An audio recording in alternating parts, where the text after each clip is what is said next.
Hey everybody, it's Rory from A&S Gear. We're going to look at a gun today from Tippmann. This is the X7 Phenom with flex valve technology. Pretty interesting gun here. It has a valve system in it, kind of like a spool valve system in it that runs at about 300 psi. So low, not as low as other spools that you'll see, but for a Tippmann gun, 300 psi is pretty low for the operating pressure on a Tippmann. So the platform that it shoots at is much more stable, much more smooth, quieter. Comes with an electronic grip frame, so you get all the firing modes, plus the adjustability in the firing modes. So really it will do anything that a super high-end tournament gun will do, just maybe not the efficiency that you get or the weight out of it, but that's not really what you're looking for in a Tippmann anyway. You're looking for reliability, and you're looking for realism, and you're looking for potentially a certain kind of look in a gun, typically skewed more towards the military side. So we'll open this up and we'll look at it. You can see the parts you get with it. It does run on compressed air or CO2. I recommend anybody running CO2 to run it on a remote line, just on the weird chance that you get liquid CO2 into the gun. You don't want it to cause any issues, although they say it'll work just fine. There's always, we always err on the side of caution, I guess. I would run a remote line if I was running CO2 on it. If you're running compressed air, whatever, do whatever you want. But let's take a look.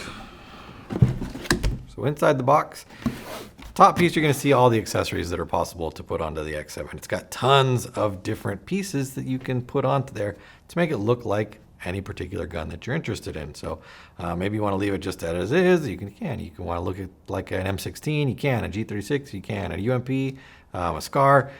There's tons of different options that you can put on there. An AK, make it look how you want. That's another function or feature of the gun that might draw you into buying it.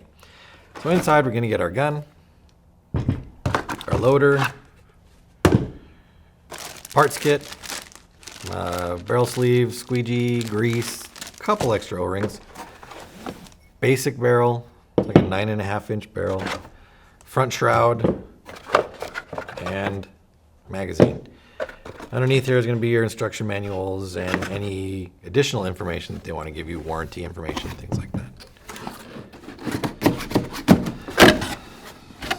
So we'll get this out of the way.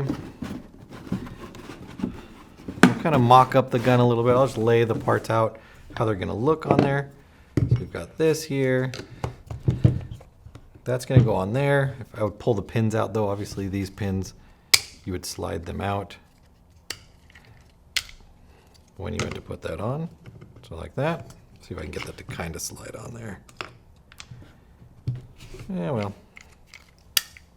we'll just take them all the way out.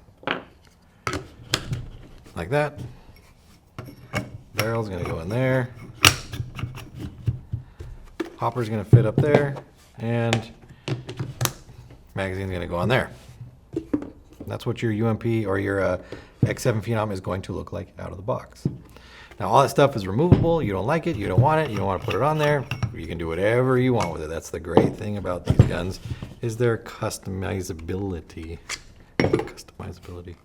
Other than that, you're going to get a lot of things that you're going to see normally on an A5. You get the Cyclone feed built onto it. Works great. You don't need to buy an extra loader. It runs on the gas running through the gun as you shoot it. So you have a loader built onto the gun. You get a macro line less setup, so gas through grip style. Battery's going to go in the back right here. Pop the cap open. 9-volt battery goes inside. You can shut this down. There's a button right underneath here that you would use to access your settings inside the gun. If you wanted to change firing modes or change rate of fire, things like that, you do it through there.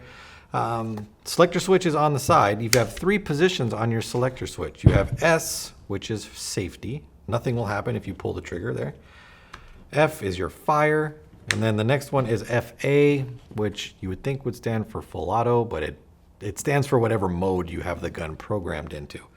One of the cool features about the X7 Phenom, though, is you do not need a battery to run it in semi-auto. So if you're out there playing and you're shooting with a mode or something like that, and all of a sudden your battery dies, you're not stuck. Switch it just to semi, which is the F setting, and you can still shoot the gun in a, I don't want to call it a mechanical system, because it kind of is, but without needing a battery. So the gun will still work if you don't have a battery in it. You just can't go into the mode settings and shoot a mode. You can only shoot semi-auto. Other than that, though, it's pretty straightforward with what you're used to seeing from Tippmann. The velocity adjustment is through here. The flex valve is inside here. It's pretty easy to pull out. Doesn't require too much wrenching. All you need to do is remove these 2 pins at the back here. So we can do this real quick. So we'll pull these 2 pins out. Pull the back cap off of there. Now there's another pin right here to take the frame off of. So I'm going to use my Allen key to push that pin out right there. So with those 3 pins being pulled out, I can get the frame off of the gun. That gets me to the inside here, or if I needed to do something with the trigger, I could do any kind of maintenance on it. To get the flex valve out, though, you do need to remove 2 other things. There is a plug right here that you can just put a flathead screwdriver under and just lift it, and you can pop it right out. And then on the other side, you do need to get the hose connection for the cyclone feed and take it off as well. But seeing as though none of this stuff is screwed in anymore, it doesn't have anything threaded, you can just pop them in and out. It makes it very easy. And you can pull your valve right out. So very, very simple. As far as getting to it, maintenance is going to be easy. You can get the whole valve out like that. Putting it back together is the same process. Just line everything up, push it together, slide it forward, put our plug back in like that. Take our frame, but make sure everything lines up in your frame. Never just jam it together. Like that.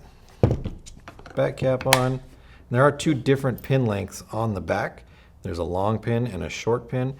The short pin is going to go up at the top. The long pin goes at the bottom. If you get them mixed up or the other way around, it'll still work. It's just one will stick out further and one won't. If you have it right, they should look like they're meant to look like that. And we're back together. So maintenance is super easy on the gun. The parts are cool. You get some accessories along with it. You don't need to use them if you don't like the look, but you can. So if you want a gun that's got a lot of potential right out of the box, check this out. The X7 Phenom comes with the electronic frame, comes with the modes, comes with the accessories, runs on compressed air or CO2, really does everything you need it to do. Plus you've got the look of that military or scenario style feel. So check it out, X7 Phenom. It's available through the website. Order yours now through ansgear.com.